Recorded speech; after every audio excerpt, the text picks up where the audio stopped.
On Friday, the Supreme Court will hear arguments about whether the federal government's new national security law that could result in a TikTok ban violates the First Amendment. National correspondent Atra El-Nashar reports on the last-minute twists and turns.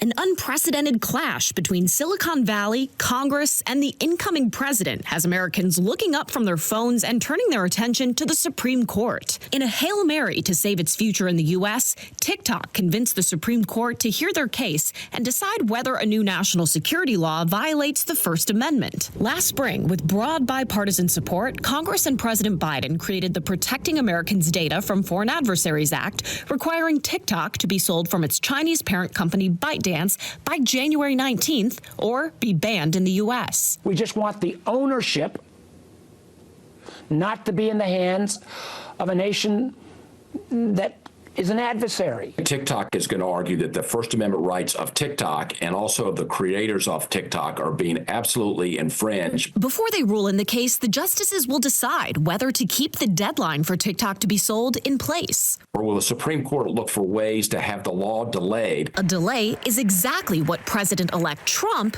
is asking from the court. In an amicus brief filed just before the new year, his counsel writes the January 19th deadline is unfortunately timed to bind the hands of the incoming Trump administration on a significant issue of national security and foreign policy. In his first term, Trump supported a ban. He reversed course while feuding with other social media companies, concerned a TikTok ban would benefit them. He even campaigned on this issue. For all of those that want to save TikTok in America, vote for Trump. In his own amicus brief, Republican Senator Mitch McConnell, a supporter of the national security law, urges the justices to act swiftly, writing, TikTok clearly hopes that the next administration will be more sympathetic to its plight than the incumbent administration. In other words, delay is the point.